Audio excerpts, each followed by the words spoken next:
పద్మ, ఏమిటన్నయ్యా? చాలా హుషారుగా ఉన్నావే, ఏమిటి విశేషం? ప్రత్యేకమైన విశేషం అంటూ ఏమీ లేదన్నయ్యా, ఏదో సరదాగా పాడుకుంటున్నాను. అంతేనా, ఇంకేమైనా? ఏమీ లేదన్నయ్యా. ఐసి. అన్నయ్య, ఏమిటమ్మా? ఈ రోజన్నా కొంచెం త్వరగా వస్తావా? ఎందుకో? సినిమాకి వెళ్దాం అన్నయ్య, కొంచెం త్వరగా వస్తావు కదూ? సినిమాకా? ఏమో, చెప్పలేనమ్మా. పో అన్నయ్య, నువ్వెప్పుడూ ఇంతే. చూడమ్మా, నేను ఒక బాధ్యత గల పోలీసు ఉద్యోగిని. ఎప్పుడు వస్తానో ఎప్పుడు వెళ్తానో నాకే తెలియదు. అదిగాక అతి ముఖ్యమైన ఒక కేసు నాకు అప్పచెప్పారు ఐజీ గారు. ఏమిటది? సంవత్సరాల సంధి తరబడి ఈ ప్రాంతాన్ని కొల్లగొడుతూ, ఈ గ్రామీణ ప్రభుత్వాన్ని గడగడలాడిస్తూ, వారి మానదాన ప్రాణాలతో చెలగాటమాడుతూ, ప్రశాంత ప్రకృతిని భయాందోళనలతో ముంచెత్తుతున్న బందిపోటు దొంగ నాకు సంగ్రామ్ సింగ్. అతన్ని సజీవంగా గాని నిర్జీవంగా గాని పట్టి ప్రభుత్వానికి అప్పచెప్పమని ఐజీ గారు ఆర్డర్. అమ్మో, ఆ నలురూప రాక్షసుని పట్టుకోవడమే. భయపడుతున్నావా పద్మ? కాక మరేం చేయనన్నయ్యా, నువ్వు ముందు ఇక్కడ నుంచి ఊరు నుంచి ట్రాన్స్ఫర్ చేయించుకో. ఎందుకు? ఎందుకేమిటి, మన క్షేమం కోసమే అన్నయ్య. పద్మ, సంగ్రామ్ సింగ్, వాడి పేరుడానికి చాలా భయంకరంగా ఉంది. వాడు దయదాక్షిణ్యాలని కసాయి వాడిని ఎంతో మందిని చంపాడని పేపర్లో వింటున్నాం, రోజు చదువుతూనే ఉన్నాం అన్నయ్య. అతనికి వెదురు తినడం అంటే మృత్యును వెనుతటి లేపడమే అన్నయ్య. నన్ను కించపరుస్తున్నావా పద్మ? కాదన్నయ్య,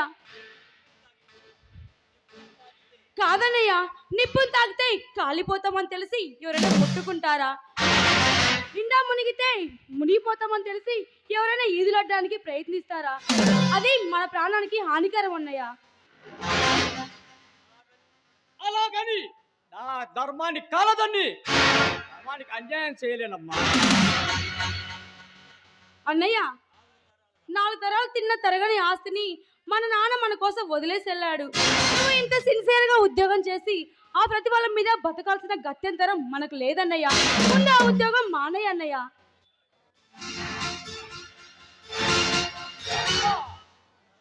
ఉద్యోగం పురుష లక్షణం అన్నారు పెద్దలు. నేను ప్రతిఫలాన్ని ఆశించి ఈ ఉద్యోగం చేయటం లేదమ్మా. దుష్ట శిక్షణ, శిక్ష రక్షణే నా ధ్యేయం. ఈ ప్రాంత ప్రజానికంలో కొంతమందికైనా నా వల్ల మేలు జరిగితే అదే నాకు తృప్తి, నా మనసుకు సంతృప్తి.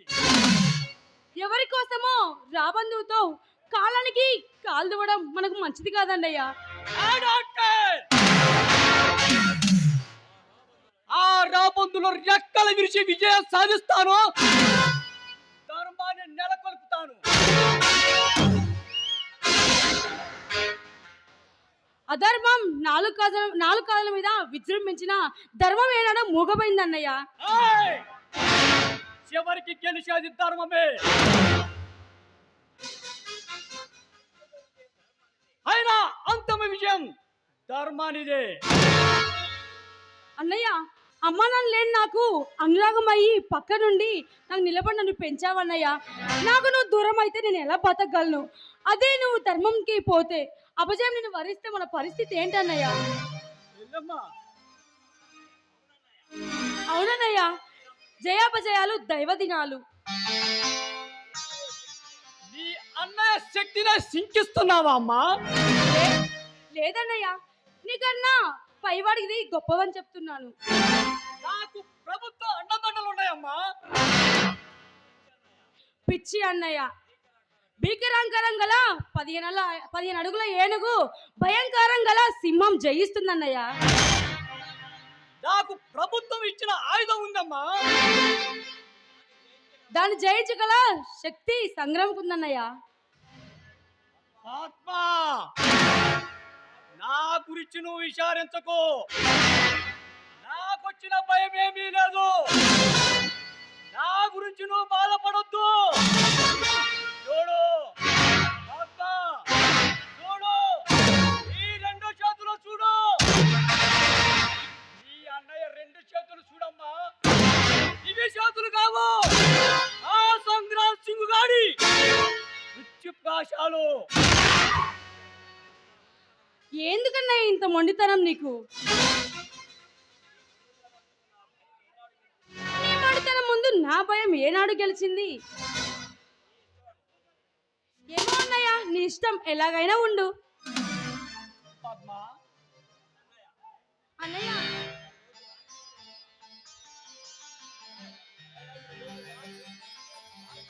అన్నయ్య, ఈ రోజు రాఖీ పండగ.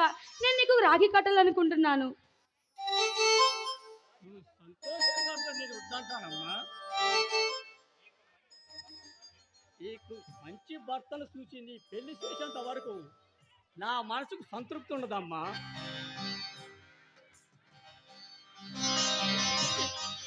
కూర్చో, కూర్చో, కూర్చో. కూర్చోవమ్మా.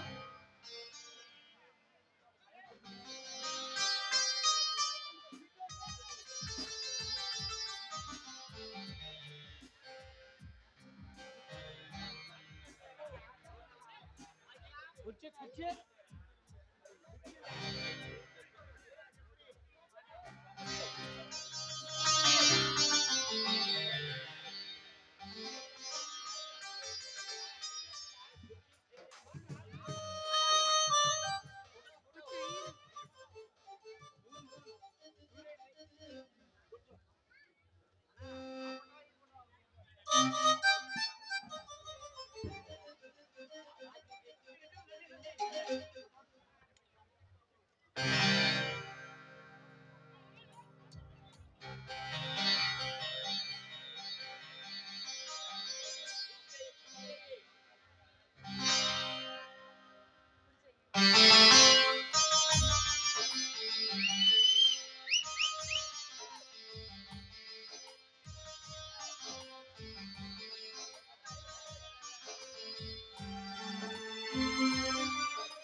అమ్మా పద్మ, నీకు విషయం చెప్పనమ్మా. ఏమిటన్నయ్య అది? సింహాచలం నుంచి పెద్ద మామయ్య ఉత్తరం రాశాడమ్మా. ఏమని? ఏముంది, మామూలేనమ్మా. వాళ్ళ అబ్బాయి దక్షిణ అమెరికాలో చదువు పూర్తి చేసుకొని ఈరోజు ఇండియా తిరిగి వస్తున్నాడట. ఎవరు? నీలంబరం బావా? వాడే. వాడు ఇక్కడికి వస్తున్నాడంట. నెల రోజులు మన ఇంటికాడ ఉంటాడంట. అదిగాక అతన్ని నీకిచ్చి పెళ్లి చేయాలని పెద్ద మామయ్య నిర్ణయం అట. అలాగా?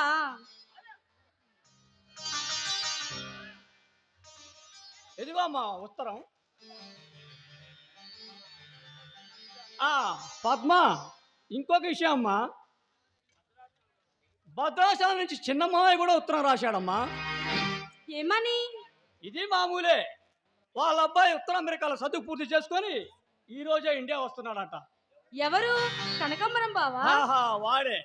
వాడు కూడా నెల రోజుల పాటు మన ఇంటికాడ ఉంటాడంట.